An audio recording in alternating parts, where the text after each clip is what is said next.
Welcome back. The next session will look at the use of e-prescription services as an example of using health data for primary use digital health services and give industry insight into the use of health data for digital health and the wider healthcare services. So it's my pleasure to introduce two speakers. So one is Martino, the other Alexander. So Martino is from the European Association of E-Pharmacies. He is the head of the Brussels office, and he's been with the association since February 2022. The EAEP represents the voice of the online pharmacy sector on the European continent. Martino leads the domestic and international public affairs activities of the sector with a view to advancing digitalization in healthcare. He previously worked as a consultant for various Brussels-based public affairs firms, dealing with technology, health policies, and a health policy assistant as a member of the European Economic and Social Committee. Alexander is Director of Digital Health at MedTech Europe.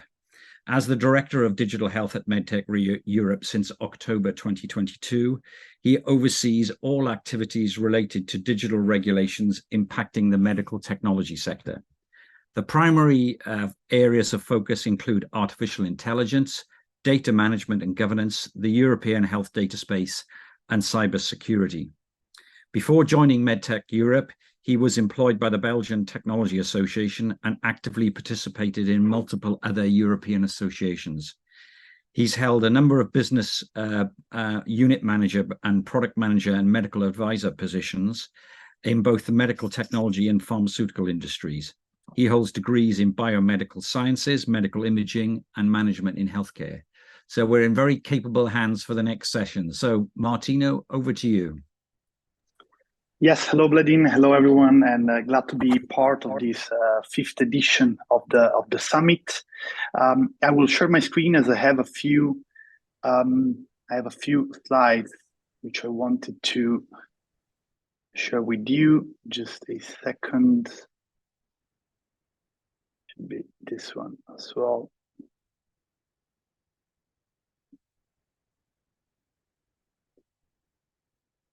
Yes, you able to see them now?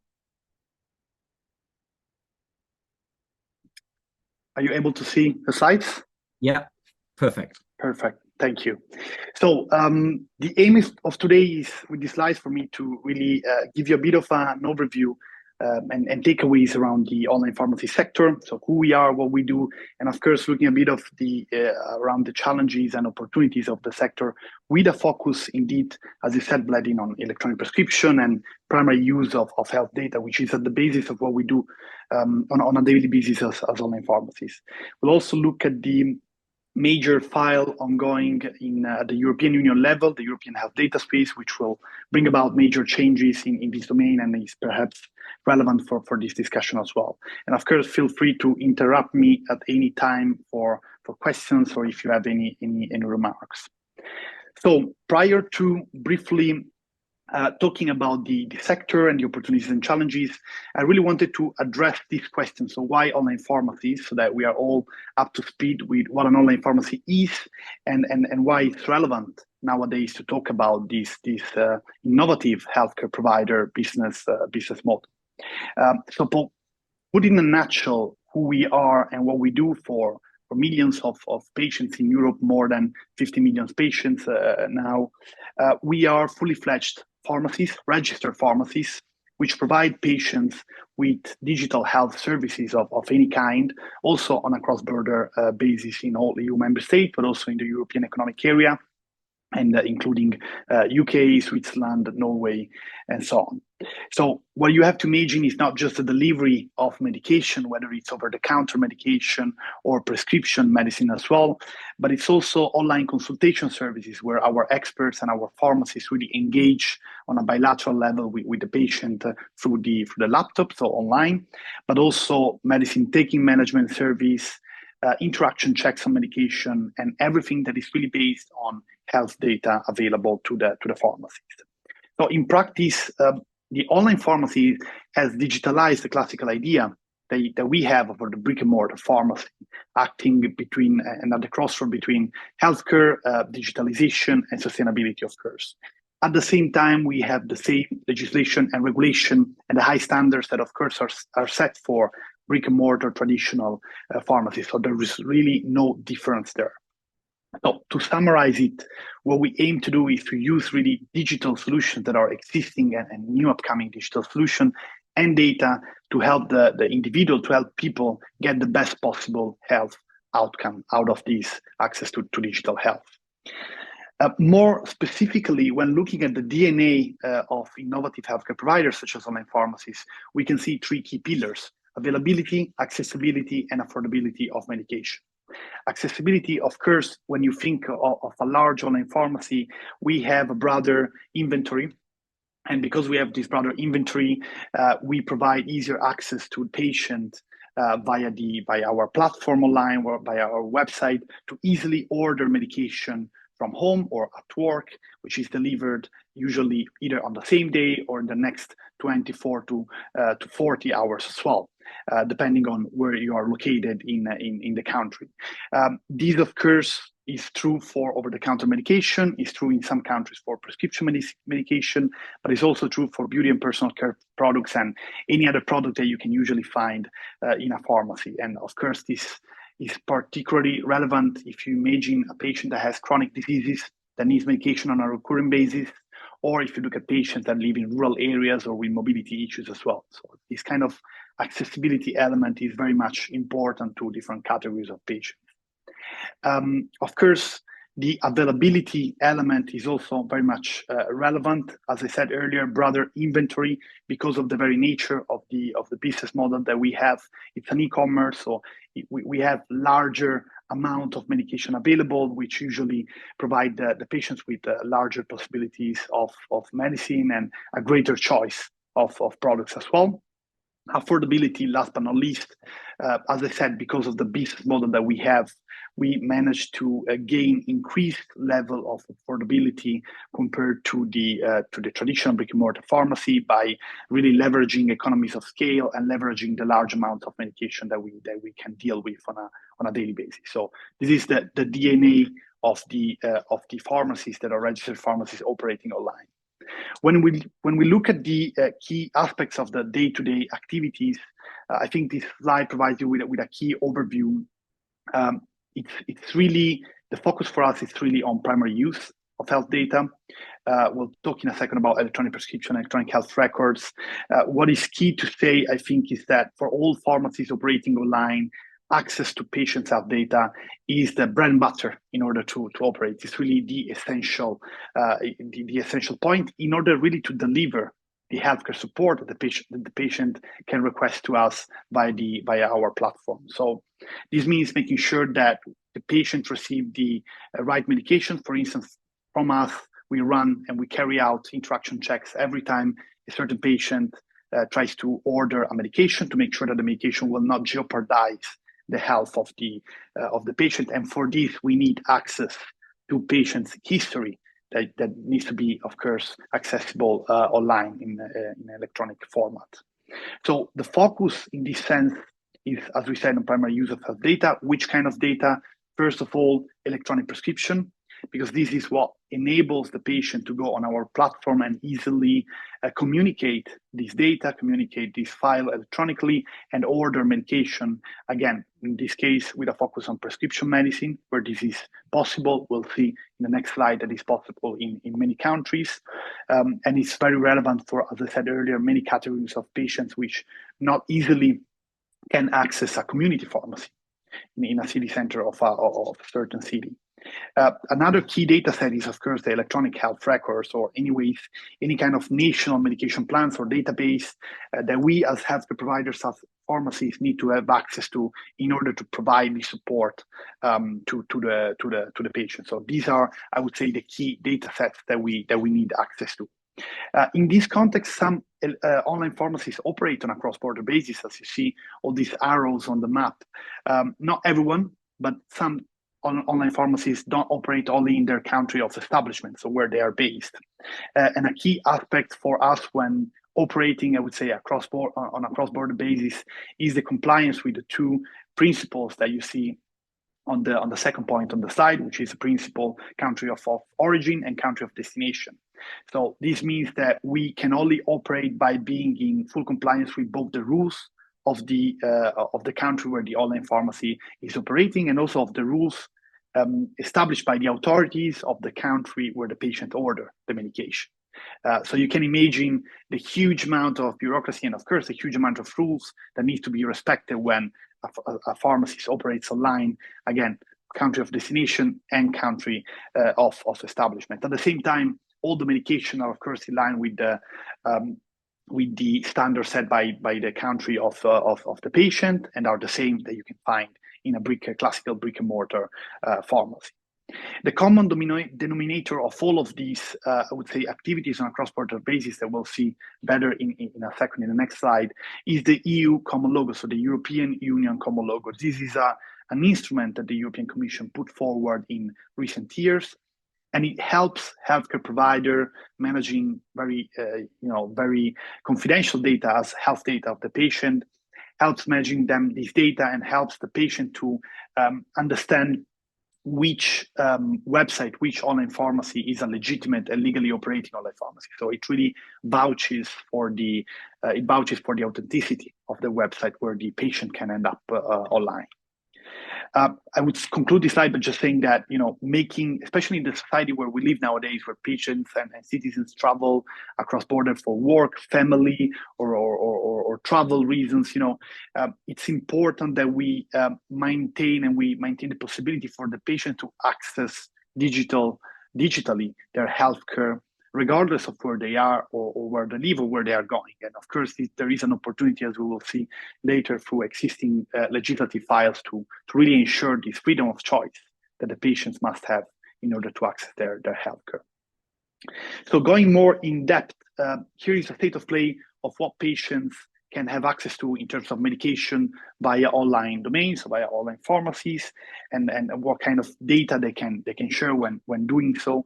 So in the map that you see online pharmacies can sell over-the-counter medication, only over-the-counter medication in 19 countries, those in yellow, so the majority of the countries in Europe.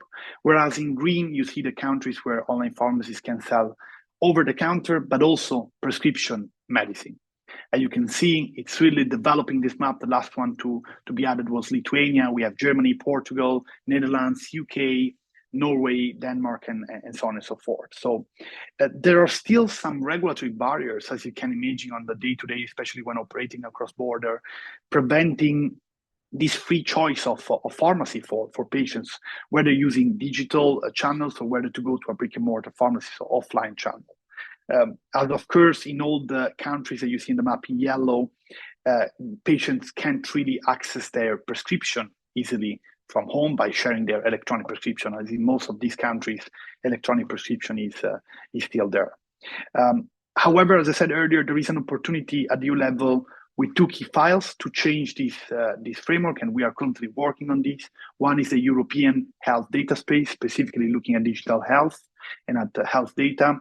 And the other one recently published is the proposal for a revised European Union pharmaceutical legislation. And of course, this in the next year will bring about major changes here for sure. Moving on, we have three key trends, having said, based on the state of the art, three trends related to access to medicine online and access to more in general digital health. The first one is that electronic prescription and prescription medicine being sold online is not available everywhere across the EU. France and Germany still don't have an up-to-speed infrastructure for electronic prescription. In 19 countries, as we said in the previous slide, patients don't have access to their medication online, which means that most of the time they don't go online to look for their healthcare, to look for having access digitally to their health advice. And which creates, tier 1 and tier 2 patients in Europe, which is of course a pity. Second, the lack of true European health union with common rules on access and availability, but also when it comes to the infrastructure for the sharing of health data. We don't have yet a robust European infrastructure for the sharing of patients' data. And last but not least, we still see at the national level many discriminatory measures preventing, healthcare professionals or healthcare providers access to the infrastructure. I could make a huge list of examples if you want later on as well. So as said, there is this, especially the European health data space, as a key proposal on the plate that is currently being discussed, and which hopefully will bring these major changes once implemented. We have a list of priorities, which I summarized in 3 priorities, which I wanted to share with you and discuss with you today. The first one that we see is the necessity to really create the infrastructure, the robust infrastructure that I said earlier, to exchange key data for primary use. So mainly for, in our case, for healthcare professionals, for healthcare providers, whether it's hospital, pharmacies, doctors, and so on and so forth.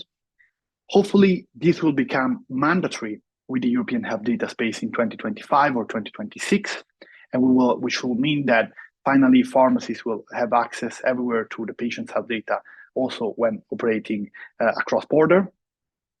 Second priority is, of course, the need to promote interoperability and overall harmonization of standards across the EU. So once we have the infrastructure there in the next few years, we need to make sure that this infrastructure in a nutshell is used by healthcare providers and professionals and by the patient. It means that it needs to be understandable, it needs to be interoperable, for instance, not only in terms of structure, but also in terms of language. So we really need to make sure that this is, at the end of the day, it works for people that will be using this infrastructure. And last but not least, this is an opportunity, a huge opportunity, to accelerate the spread of telehealth services, from telemedicine and teleconsultation to any service that can make use of proposed infrastructure to ensure that patients can really access healthcare digitally everywhere and no matter what or what kind of situation, such as COVID-19 pandemic or other special circumstances. So hopefully, with the end of the negotiations expected in the Q1 of the next year, it will be the start of a new chapter for patients whenever it comes to accessing healthcare online.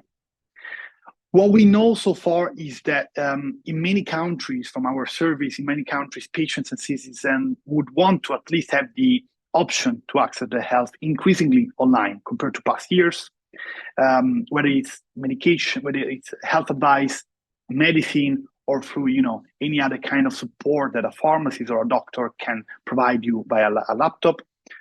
To have some better understanding of this data, we have asked the following question to a number of people and citizens in 3 main countries where access to digital health, and specifically where access to a prescription online is not possible. So online pharmacies which adhere to strict controls and safety regulations should be permitted to deliver prescription drugs online in the future. And I think the results speak for the overall eagerness to go digital, especially as of the COVID-19 pandemic. 92% of the respondents in Spain said that they would want this increased access online. 90% of the people that responded from Poland said yes, and 86% from France. So I would say that these are really key results for us. In conclusion, and then I'll give the floor back to you, Bleddyn, we believe that, and what we see from the data is that digital solution, including those offered by online pharmacies, will increasingly play a key role to ensure the access and the availability and affordability of medicine for patients, but the overall healthcare delivery and integration in national healthcare system. So the natural next step is really to promote this access to digital health by breaking some of the existing barriers at the national level. The European Union is an ally, but at the national level, we still see a lot of resistance, and this eventually prevents the opportunity for the patient to really access healthcare easily from everywhere. So this is about it. If you have any questions, I'm happy to follow up on any of these specific points.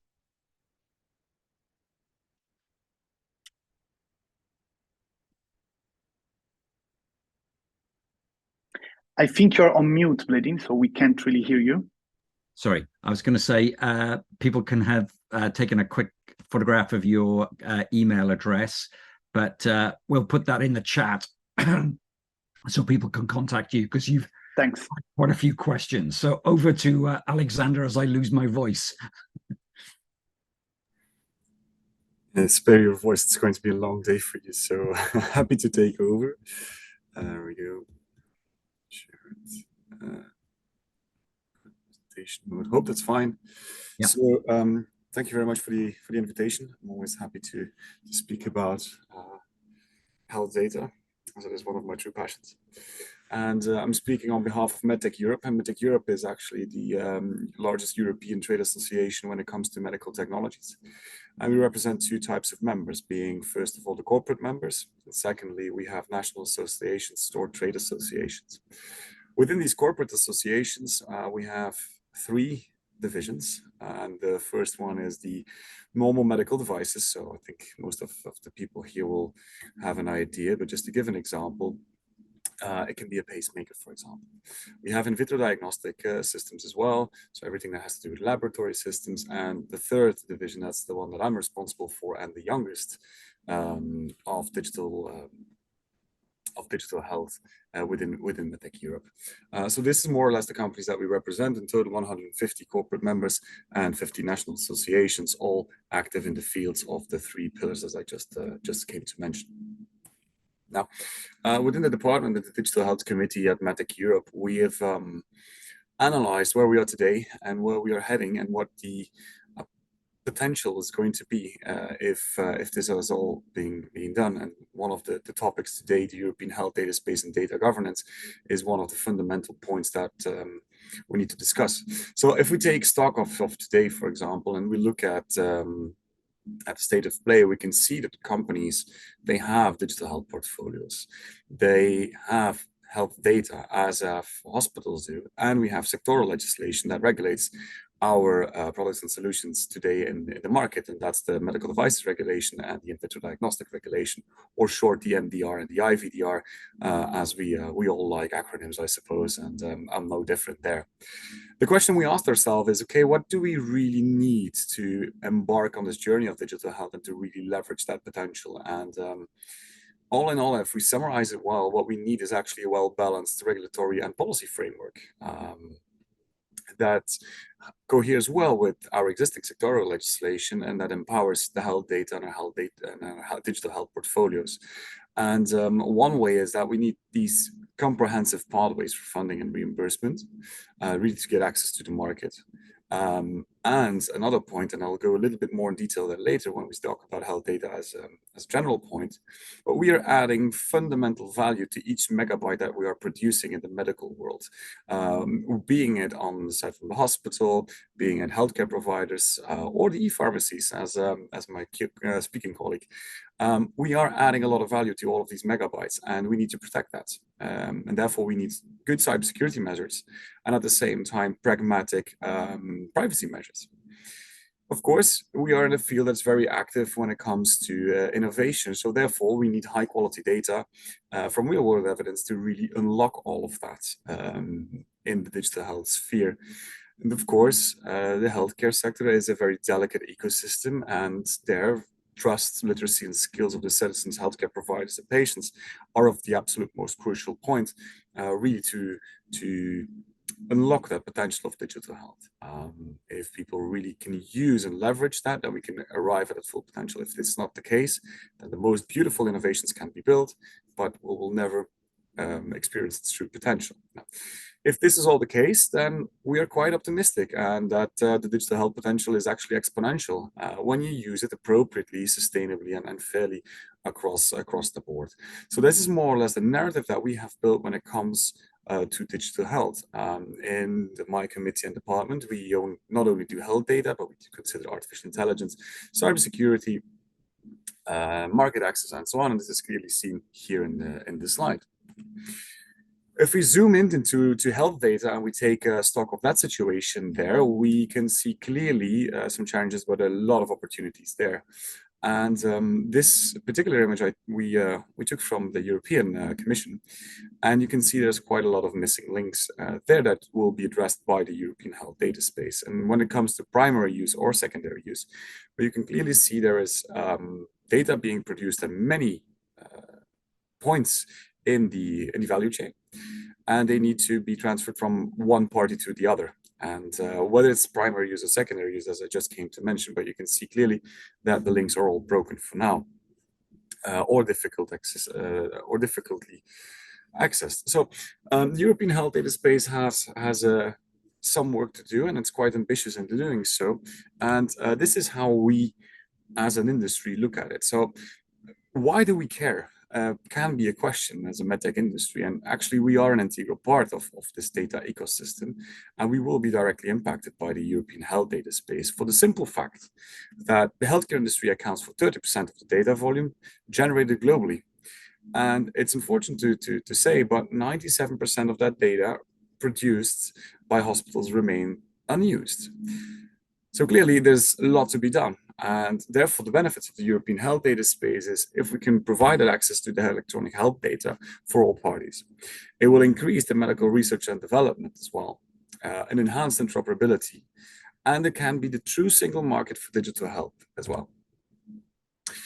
Here I have some examples here that actually combine very well what we are doing from day to day. So we have a physical element that is placed on the arm of the lady, but at the same time, she makes a connection via the digital worlds where data exchange is taking place, where we can think about remote patient monitoring and so on.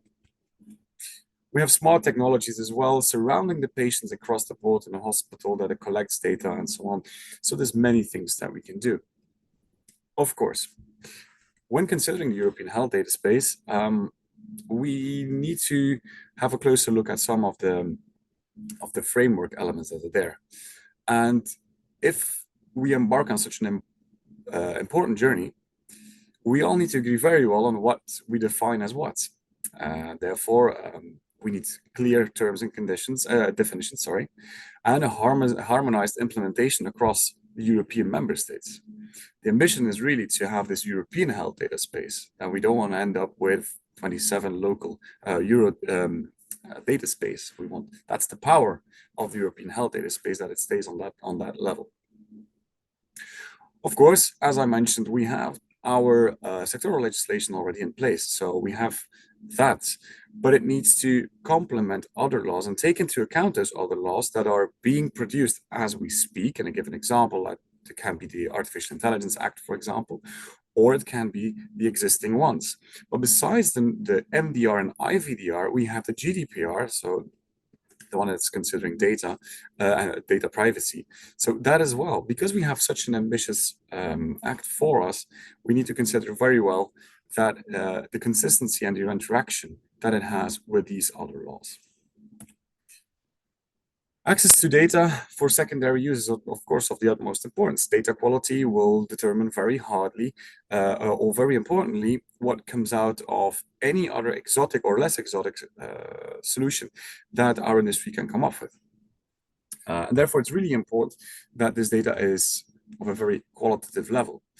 And to give you a short example here is if we ask an AI system to develop a picture of salmon swimming up the stream, we need to make sure that the system got the right salmons. Otherwise, you can end up with something like this if the system only saw smoked salmon instead of real salmon swimming up the stream. So imagine what this could do when we take it into the healthcare sphere. This is a very funny example, but it's something that we need to avoid as well. So having this qualitative data is really important, and having that access there as well.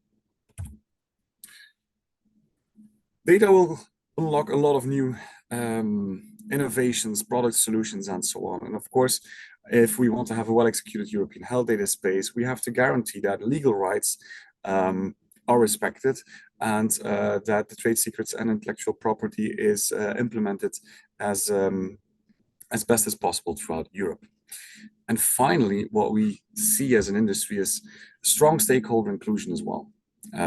Everybody is impacted by the European health data space, and everybody can benefit from the European health data space. Therefore, it's critical that everybody that is impacted by this piece of legislation can sit together and share experiences and best practices in order to make this a true success. Because we believe that the European health data space is bursting of potential. There's so much things that we can do. We can really level healthcare to the next level, and that is really important to consider. And we can make this more efficient. We can do this very best when everybody can discuss and share these best practices. And I think on that final note, I'm happy to close off, and I'm happy to take any questions that you would have. But I think we first have some questions from Bleddyn. So thank you so much for your attention, and you can have my email address here. So you can have this quick snapshot, if you will. But that concludes my message on the European health data space. You're in mute again, Bleddyn. Thank you both. And we have quite a few questions for already. So let me start though. Martino, what is the next step for patients to have full access to healthcare via digital solutions? And what role do you think e-pharmacies will play in that? Well, thanks for the questions. I think next step for patient has really a very concrete answer, and next step, which is to make sure from a purely legislative point of view that patients and any citizens are granted the freedom to choose whether they want to receive support digitally or in person. You know, we come from a very peculiar moment, the COVID pandemic, where really patients had the opportunity to move online and understand the benefits of this. But it's quite simple and straightforward. We don't have a level playing field yet between these two options. So investments on the one hand are of course always key to develop further innovative solutions. But as long as we don't have a legislation specifically trying to encourage the uptake of these solutions for patients, while avoiding the discrimination of the online channels, we won't have really a true access to digital health, I believe. So we still see many practical barriers preventing the full digitalization at the national level. And that's where I think we should act at the member state level to really change every piece of legislation that can really become some kind of promoter for the access of digital health. And online pharmacies will always, I can tell you that will always be at the forefront of these new digital health services, always trying to go where the offline access to healthcare cannot really support the patient. Okay. And you've had a question specifically from the audience about the distinction between a physical pharmacy that uses e-prescription and the pure online pharmacy, and where do you see the value between those two? Well, it's a very good question. So there is really no distinction from the practical point of view. So a pharmacy is a pharmacy regardless of whether it operates online or offline. So the structure is the same. It exists on a physical pharmacy also for pharmacies operating online. It's just that the focus of the target that you are trying to support, the patient that you're trying to support, is not just locally, is not just in your community, but by operating as an e-commerce, you're looking more at the country, countrywide and also across border. When looking specifically at electronic prescription, there is no difference. Unfortunately, in some countries, electronic prescription are electronic only for 50% of it. So they are electronic, but some patients need to print out the paper and bring it in person to the pharmacy. So there is a bit of a discrimination there because, of course, the patient cannot send electronically the piece of paper in a legal way. But if the system in place is truly digital and is truly functioning as an e-prescription, there is really no difference. We are connected to the system of the health authorities at the national level, and we receive the same information at the brick and mortar pharmacy. Thank you. So, Alexander, after the EHDS regulation has passed, what do you think are the most important implementation steps from an industry perspective? Thank you for the question. And many of the points I already highlighted in the presentation, actually. And the first one is having the stakeholder involvement and consultation throughout the planning and the implementation process. And even the involvement in the governance structures will be key to establish that trustworthy and effective system and really get EHDS having this head start and I think that is really important there. As mentioned throughout my presentation, the exchange of information, the exchange of best practices there will be absolutely of a crucial importance.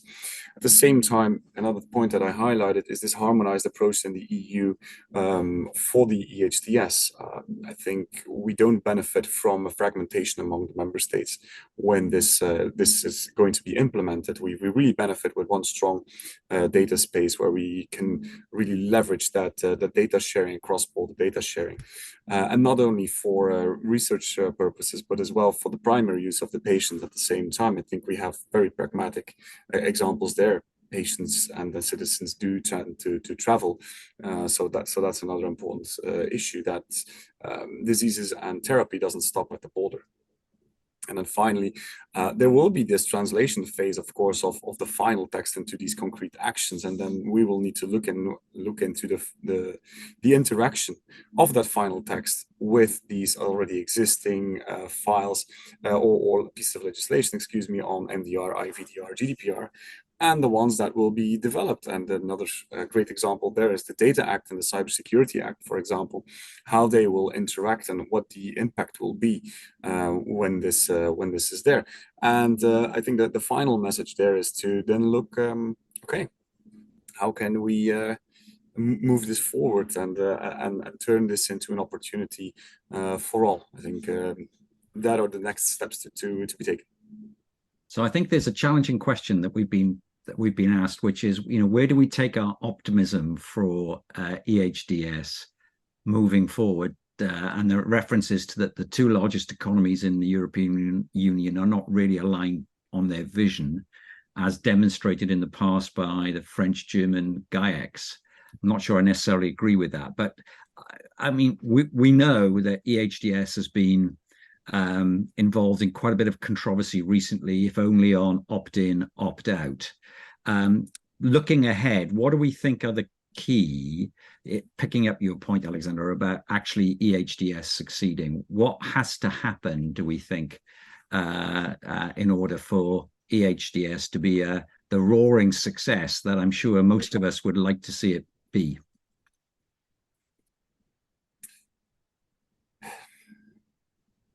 I think it really, if all comes together and it can enable that international sharing of data, but also respects that existing sectoral legislation.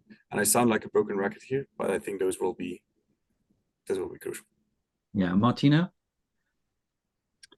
I think the EHDS is a very good basis to establish a discussion on what is needed going forward. I very much share what Alexander had said earlier around, let's not create 27 different European health data spaces. And a key priority for us has been, to set up a truly European infrastructure, as opposed to the currently foreseen bilateral exchange between national authorities. So yes, it's a good progress so far. It's the basis for something else that will need to be built in the future, which is a truly European health union, a truly European exchange, because at the moment is only a point of contact between different national health authorities. And perhaps if I may add to your point as well, Martino, the trust element will be another crucial point there as well, because the receiving ends, being citizens, patients, healthcare providers, everybody that, at the end we will use it hands-on or at least in a physical way, and therefore the open communication with patients on how data will be collected, used, and shared, together with the right education as well on okay, what does this actually mean, and that we can prove that compliance with GDPR, for example, you really get this momentum going, because people tend to, okay, this is a good thing, let's move it forward. Yeah. And those 3 points will be an additional crucial factor for citizens and everybody that's in touch with us. And I think for the Digital Health Society, for instance, we are very firm believers, and this is where I was quite heartened this morning to listen to the Health Data Hub in France talking about how important the involvement of civil society is. And I think that we need to ensure that the benefits of digital health for patients and for carers and families are really understood, because I think the more that people understand the benefits of digital health, the more that they will not only support it, but demand it from their governments. And we need a bottom-up push for why we want to see this happen, rather than it's a top down from either industry, hospitals, researchers, whoever it may be. Well, I think the message about the benefits is underplayed, and we need to get that communicated. And also, I couldn't agree more about the trust. And obviously, the challenge with the trust sometimes is cultural. So the difference that we were hearing this morning between the Nordic countries, let's say, where there's a much greater trust than, let's say, in some of the other European countries, whether it's the Southern Mediterranean countries or a country like Germany, which we'll hear this afternoon about in terms of patients' data. But that's fantastic. I think I'm very grateful for you elucidating some of the key points that have been also discussed from different perspectives this morning. So thank you both very much. And I'm going to try and close us slightly early so we stay on time. So for the rest of the audience, we have a break now for lunch. Please come back at 1400 CET. Thank you all very much and enjoy the break. Thank you. It was a pleasure. Thank you. Bye-bye.